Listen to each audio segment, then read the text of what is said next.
Well, hello everyone. Welcome back. I'm Dr. Deborah Rouse. And I'm Dr. James Rouse. And we are hosting Love and Life Elevated. We're so glad you're here. Thank you for understanding. We skipped a week and it's been a time of travel. I'm actually headed out of town again tomorrow. And so for it's actually secret reveal, not Wednesday. We're pre-recording. But we'll be back. And again, we welcome any questions you have because it's really fun to know what you guys want us to talk about. But today, I thought we would talk about our favorite rituals because we have a lot of them. And when I'm on the road, I try to continue as many of them as possible. Obviously, I can't pack the sauna or the red light or the cold plunge, but there's a lot of other great ones. What do you think? I think this is a great topic. I just want to acknowledge you, sweetheart. I've traveled a lot with you, and Deb's amazing at keeping your rituals going.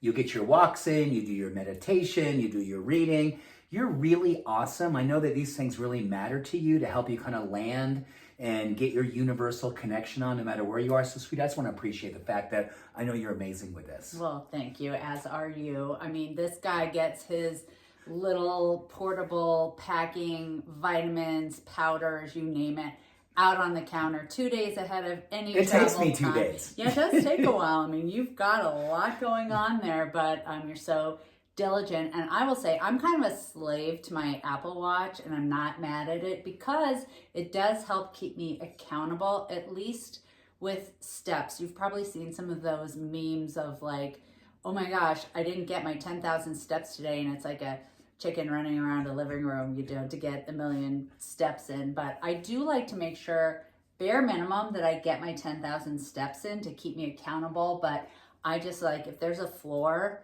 then I can do something with the rest of my body as well. How about you? Same thing. And I just want to kind of bring it back to the word ritual just for a moment because I love the meaning behind ritual. I love to look up words that I really am connected to and kind of wonder about the etymology and what the deeper definition is. So ritual comes from the Latin ritus, which means a sacred and predictable way of doing something.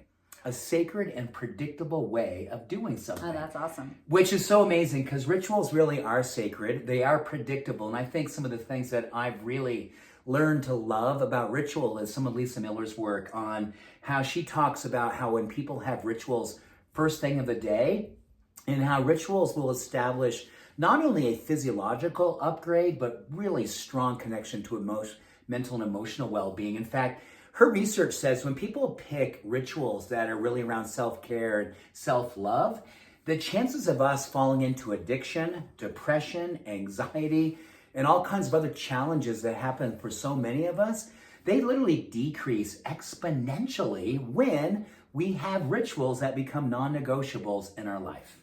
Yeah, well said. And I love that we have individual rituals and rituals that we do together or that we share. Yeah, I mean, so let's talk a little bit about some of your individual ones, because you have some really strong ones. And then we'll talk about some of the ones we do together. They're amazing. Okay, well, not that this is necessarily my ritual, but it has to do with the order of who wakes up first, which is usually you. So my first ritual in the morning before I get out of bed is I do a gratitude sort of prayer in my head. I do a little bit of breathing exercises, and then I do some kind of puzzly thing to wake up my brain, and it's usually like Wordle and connections that I share with my kids and my mom and my sister. But from there, making our bed. I'm sorry, I shouldn't say making. Because I'm already out of the bed. You're out, and I love it. I just can't, no matter how rushed, I'm never going to leave the bed unmade. And I love that about you. So I'll come back upstairs after my rituals are done, back into our bedroom, into the bathroom, and to brush my teeth, and I always see the freshly made bed. And it brings me a sense of peace and joy because there's been a lot of data out there about how making your bed or organizing your spaces helps to lower cortisol, helps to bring a sense of peace. And so, sweetheart, when I walk into our bedroom after my workout, I look and go, it's just so... Right, because it's clutter. You just don't want to think of like messy sheets and... but you did just say the other thing, and as simple as it is, and I hope that everybody can say this for themselves, brushing your teeth. Are you guys brushing your teeth 2-3 times minimum and flossing at least once daily?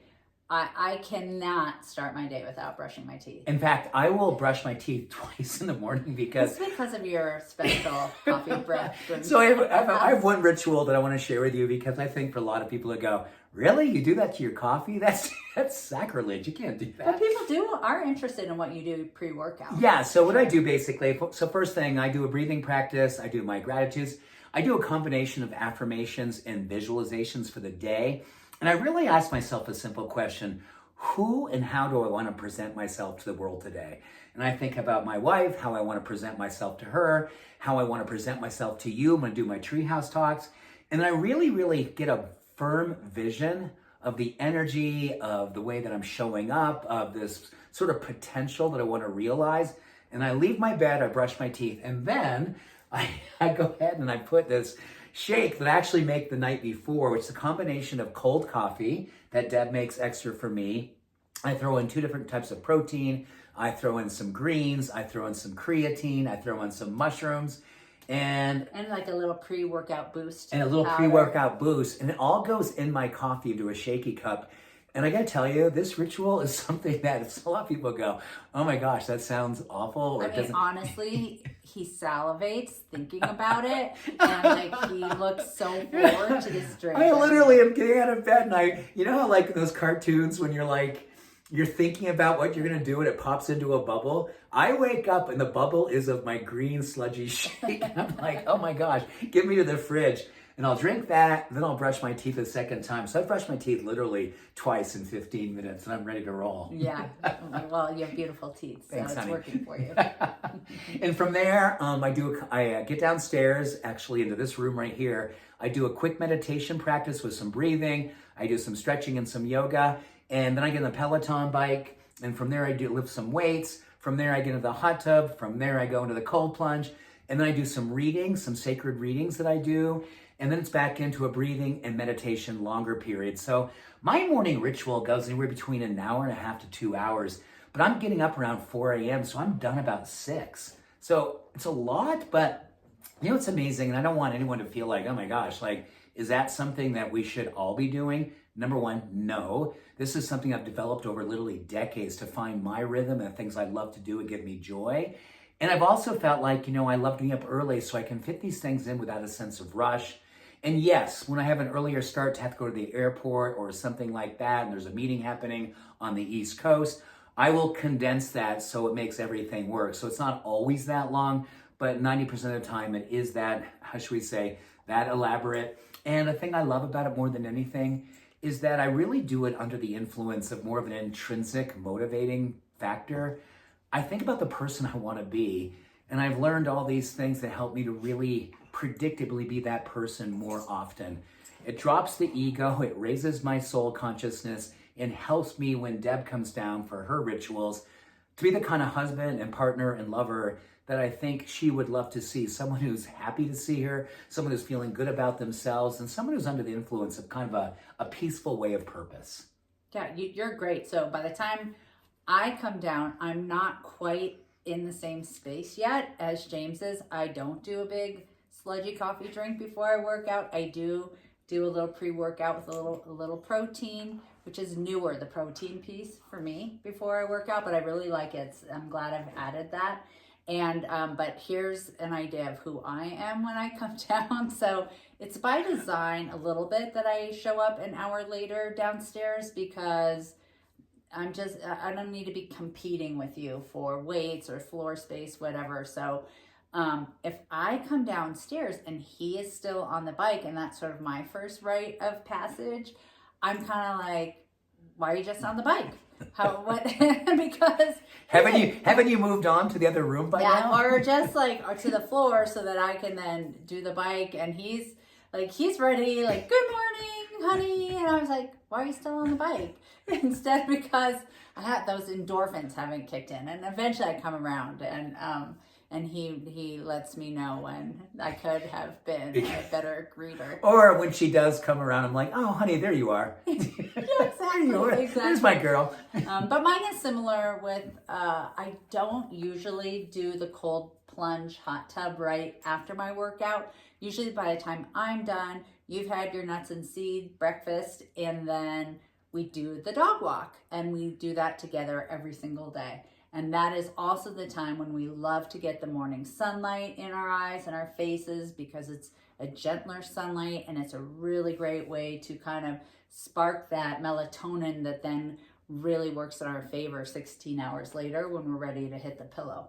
Isn't it amazing, sweetheart? Because I think one of the things, and if you're in a relationship or this is something you're working on in your own life, having something that you do outside of just the self-care that's, I'll call it a little bit more mechanical, like the exercise, the meditation, a simple walk. And when we get together after we've both done our own individual self-care, we walk out the door together with our dogs in tow and, holding hands and thinking about the day we want to have. And sweetheart, I believe that's one of the most powerful rituals that our relationship has developed over time.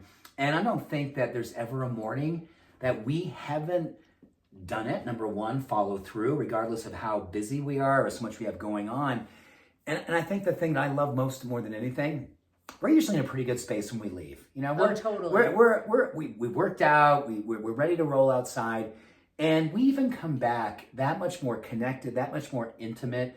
We will discuss things we didn't know we needed to talk about, but it's almost like being outdoors with the Shinrin Roku of the woods and the forest, moving with our dogs and just being in that fresh air and catching that morning sunlight to get a physiological upgrade, a neurochemical upgrade as well.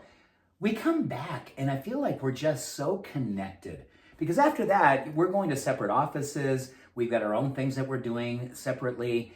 But baby, that to me is one of the most important rituals for, as far as I see, for us to establish that we're together, that we're one, that we have this relationship that we know the foundation is built. And it gives me a sense of strength. It gives me a sense of peace to move into my day knowing that we've had that together. So thank you. Oh, of course, absolutely. And I recognize that not everyone has that luxury of time and flexibility. We have, worked for a long time, and now has led us to being able to work from home sort of on our schedule. We create our schedule, but all of this is done by 8 o'clock. And it hasn't changed that much since we were commuting to offices. We've kind of had this ritual going for a very, very long time. And I think the thing that we've learned more and more, this is something hopefully when you walk away from our experience together today, think about what you do have for time, and really also get clear about some of the places that you may lose time, whether it's checking in with the news, doing some social media scrolling. And I'm not judging those things, but see where that 5, 10, 15 minutes gets lost in things that aren't really necessarily rituals of self-care, but more distractions away from your self-care. And really look at where you can kind of let go of some things and then bring in some things. And do it in a way that's really being a student. I'm a big believer, and you and I really, we are disciplined in the morning. And the discipline idea of having structural discipline, so much about really how you build your morning and really look at the time that you have and really put in things that you know are going to augment your quality of life, mentally, physically, spiritually. And then, most importantly, be present for them and really celebrate the fact that you followed through. I think all of us, and I know that I'm speaking to you when I say this, there's so many things that we do so well, but because we're so busy with so many things going on, that we're not fully present with those things. And sometimes we forget a chance to celebrate. We don't take the time to really give ourselves permission to feel grateful about the way that we're following through. So don't go so fast that you miss your life. Go slow enough so you're present to really see how good you already are. Totally. So then from there, after the morning walk is usually when I do one of two things, depending on what time I'm starting. I either need to get in the shower right away, or I will set up my coffee. So I'll either brew it, or if I'm doing an espresso, which I love to do with my homemade almond milk and a little bit of grass-fed half and half. I like to combine the two. It's just perfect for me. Or I hop in the shower. And with my shower, my ritual is to always end with a cold water blast. So I'm not necessarily cold plunging every morning, but I'm definitely ending every shower with cold. And there's been doing that a long time, like probably 35 years, I would say. And the good research behind that is everything from improved circulation. So I run cold. I'm a cold person. So it's not easy for me, but it actually, by ending my shower in cold, especially in the winter when you really, it's kind of like, oh my gosh, it's already freezing out. It helps me become warmer. It actually increases our stores of brown fat, which improves our hot cold sensitivity, and it betters our metabolism. It increases our immune function. So it's a great thing to do to stay healthy through every season. Puts me in a better mood, and it's kind of that reflex where like, oh, it's freezing. I like to hit my thyroid gland, my adrenal glands. Oh, it's also great for skin and hair. So it kind of flattens that hair cuticle. I don't know if you knew this. I didn't know that. In case of like frizzy hair, it can really soften it. Would you like to feel? Do you want to purr? Or go? But anyway, so that would be my next ritual. It's like the shower, specifically ending with cold, and then I love to just savor my coffee. I usually have like a cup and a half a day, and that's when I get my day started. Well, actually, I forgot the breakfast. I really aim for at least 25-30 grams of protein for sure in my first meal of the day. That's awesome, and you have a great cadence about it, honey. Mine's a little bit more kind of utilitarian. Yours is kind of like nonstop. I just go, and I think No, your food. I do. I have continuous eating. You are a grazer extraordinaire. But my breakfast is really built strategically. In fact, when I'm in my cold plunge, which is just outside the window here, I do two things. I do a breathing practice for the first minute to a minute and a half. And then I do this prayer that I say out loud with a lot of zeal while I'm sitting there, water up to here. And I do this prayer slowly, but with absolute conviction, just kind of sending out to the universe. And that's one of my favorite things to do. And that's when I start thinking about my breakfast. Like, I'll get upstairs and it's a combination of every nut and seed. So I've got flax, I've got almonds, I've got pecans, I've got walnuts, I've got hemp seeds. And literally, I put in a big bowl and then I pour coconut milk over it with all my vitamins. I'll take it with my vitamins. And don't you put protein powder in? I put protein in. So my goal is to get at least 30 to 35 grams of protein and all those essential fats. And I really do my best to just kind of get, it is a very utilitarian breakfast that I've come to really love. And I'm a big believer, and this is something where, I don't know where this came from, to be honest with you. I love to eat to feel a certain way. And I've learned through trial and error that is a breakfast that I can guarantee I'm going to feel amazing afterwards.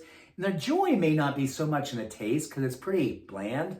The joy comes in how it gives me energy. And I think I'm a big believer more and more to really look at your breakfast routine and ask yourself a simple question. Does the joy that it gives me really start to ignite and give me predictable energy? We should feel energized after we eat. And there's one thing about that meal. Oh my gosh, do I feel a ton of energy?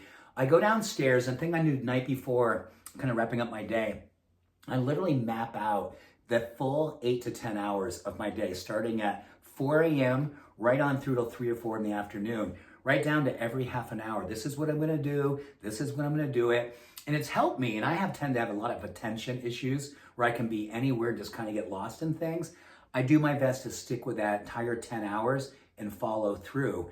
But in between every hour and a half or so, I step away from everything. I go outdoors. I'll do some push-ups. I'll do some jumping jacks. I'll do some planking. I'll do some breathing. So every 45 minutes to an hour and a half, I'll take these breaks to literally step away from everything and do some ultradian rhythm work to really break up my day and to keep my energy going, and also just to kind of make sure that when I come back, my consciousness and my focus is ready to go. And I've got 4 to 6 of those throughout the day to really break up my day. Yeah, that's awesome. That's the key to productivity and success, I would say. And just taking a break, stepping away from the screen. And I can, just being honest with everyone here, I used to be such a grinder. I prided myself in the fact that I can knock out these 12, 14-hour days and just go. And over the last decade or so, I've said, you know what? You can, but it's not good for you. And the quality of your work is going to slip. And I was just exhausted in the day. And one of my most important rituals, when I'm done with my day, 3:30, 4 o'clock, I'll do my sauna, I'll do a red light, I'll do another cold plunge. But I do it because I want to go and spend time with this amazing human being and not be burned out and exhausted.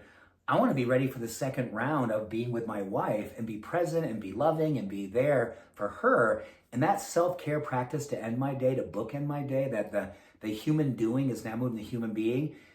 Deb, you're my catalyst for that. I want to walk upstairs and see you and be a great person in your life and really acknowledge the fact that I love you that much. That's really important to me. Rituals should have connection, just making you a better version of yourself for not just yourself, but for the people you love the most, your family, your friends, and really showing up for those people. I appreciate that. Thank Absolutely, you. honey. Thank you. So my ritual is very similar in terms of the work day. But before I sort of get started, I love to pull an oracle card in one of my favorite oracle card decks. It's called Wisdom of the Oracle. It's Colette Baron Reed. And I shuffle it. I say a little prayer for guidance. What is it that I need to know today? And I pull a card, I read it, and then I kind of journal from there and bring in what I'm wanting to call in to my life and giving thanks for what already is and for what is to come. So that's kind of what I do before I get into my email. What? Can I ask you a question? Because Yes. if there's sometimes that I do interrupt Oh dear. Deb's rituals, sometimes she gets one of those cards and she's just like, she'll text me. Like, I'll get a little text going, oh my gosh, the oracle card today, ...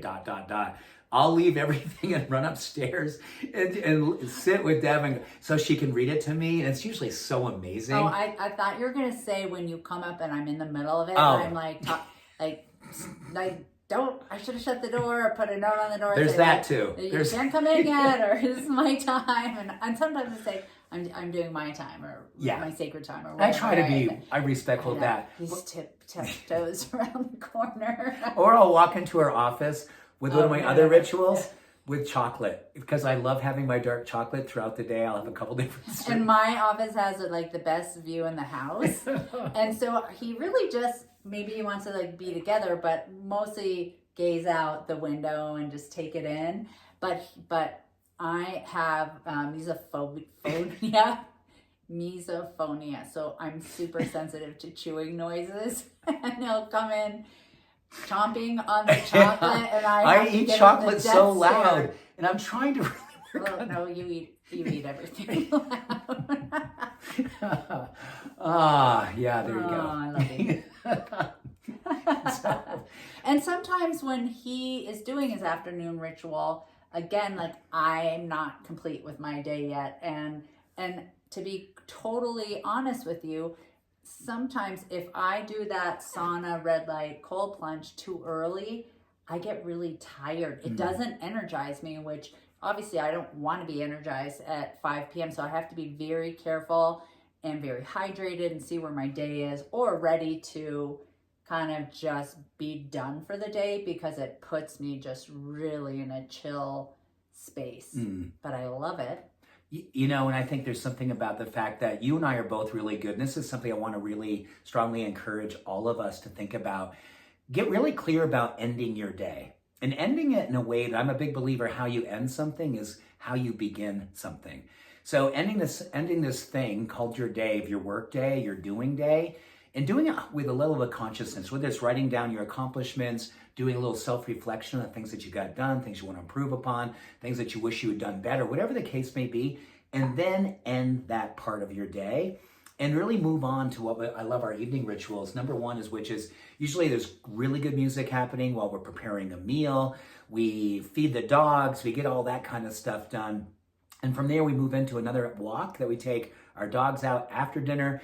It's a great time for us just to reflect on the day and think about what it is that what we did, what we wish we had done, all the different things there. We'll talk about our kids. Sometimes we'll do a FaceTime with our kids when we're doing our walking. We always, and that's in the ritual, there is never a day that we do not connect with our children. One's in Chicago, one's in Boston. Never a day that does not happen. And that has to be one of my most favorite sacred rituals. And honey, you're so good, because throughout the day, the girls are always asking you things and you're always connecting. And then I get that chance to do that. Well, you're not on Snapchat. That's and true. I only, don't request me. I only Snapchat with the girls. And so you miss out on some of those. I do. Yeah. I do. And I miss those. And a couple things to wrap things up. always do a gratitude journal, always do a breathing practice before bed. Deb and I are really, really zealous when it comes to making sure we shut down our day.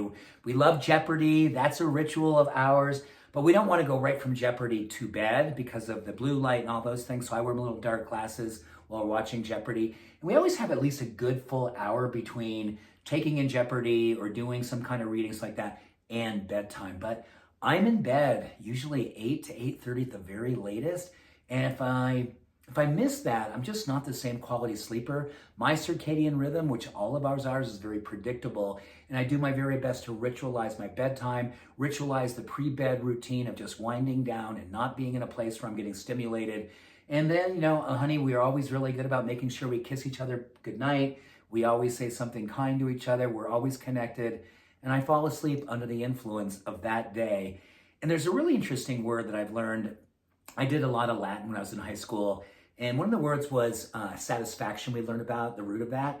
It's the sacred knowing that satis is taking action on what you know and believe in, taking belief and taking action and putting them together. Then you have satisfaction. What you believe you want to be, what you believe you know will help you to be that person, and then taking action on those things. That is, to me, another beautiful definition of ritual and planning your day. So you have sacred satisfaction. So I have a couple other kind of housekeeping type of rituals, and that would be I change our sheets every Sunday. So that is another ritual that I love. I love just making things anew. We have one dog that sleeps on top of our bed with us, and so that it just really needs that overall Thank you for doing that, by the way. Well, and just I was thinking about other things like you have a Thursday night ritual where you go around collecting all the trash because our trash goes out Friday morning. And so we sort of have change of seasons rituals too. Like we always do some kind of ritual on the shortest and longest days of the year, a solstice ritual. We love setting goals and intentions during new moons, full moons, releasing things that no longer serve us. Those are rituals. And I was thinking to myself, like, I am so excited as we move into the fall because number one, there's nothing on TV that's like drawing me in or movies that I want to see. So that means it's puzzle season and knitting season. And also I start back up with my pottery classes. So I'm really excited because when it's like light for so long, I don't want to crowd the dining room table with a puzzle, and you're so tolerant because you're really not a puzzle guy that I get to take up that space. And I marvel at the way you do that. You and go I'm into not a a zone. good idle time person. Like I feel like I'm such a doer. I have to be doing something, and those are very they're sort of meditative, blank space, time consuming hobbies, and I love them. I don't do them. I really only do them really that one season, kind of mid fall to mid winter, I would say, when the puzzle may or may not be on the dining table. But I love those rituals, and I'm excited that we're moving into that time of year. That's beautiful, honey. And I get, here's something to end with. Maybe it's a take home for everyone. If you're in a relationship and you're seeing your partner, your spouse, your lover, your bestie, maybe getting away from some of those rituals that make them happy, that bring them peace. Be that encourager. Say, sweetheart, I know this is something you love to do, and it's not a judgment saying I know you're not doing it, but I miss seeing the joy that you have when you do these things. And that's a great way to nudge your bestie back into some of those rituals. You can do it with anyone, not just your lover, husband or wife, partner. It can be with a best friend. So, sweetheart, one of the things I just want to say to you, I so appreciate the fact that you are so zealously connected to the things. And I've watched you now for over 30 years with your commitments to self-care, your spiritual path, your connection to God. All of these things, honey, make you so attractive and so beautiful and sexy and someone who I just love being around. I love watching you happy with yourself. And I just want you to say, I just want to make sure you know that it's an honor to be partnered with someone who has that level of commitment to themselves. Well, I'm going to keep doing it then. Beautiful. Thank you for saying that I love you, and you're my role model. So I just follow in your footsteps. Thank you. It's an honor, sweetheart. Inspiring me and our girls. Thank you, and sweetheart. Everyone you meet. Thank you, baby. Yeah. So that's our show for today. My gosh, that went by so fast. That's kind of our longest show we've ever done. Oh. It's probably because we're so into rituals. And hey, please let us know how you like the show. But more importantly, Tell us some of your rituals. Share them with us, because the more that we are talking about what we're doing, we inspire everyone to do more. Remember, a predictable way that we do something gives us peace. Sacred, predictable peace. That is what a ritual can do for all of us. So thanks for joining us in the ritual of Wednesday, getting together. Absolutely. And we love you, and we will see you next week. Much Take love. care. All blessings. Bye. Bye.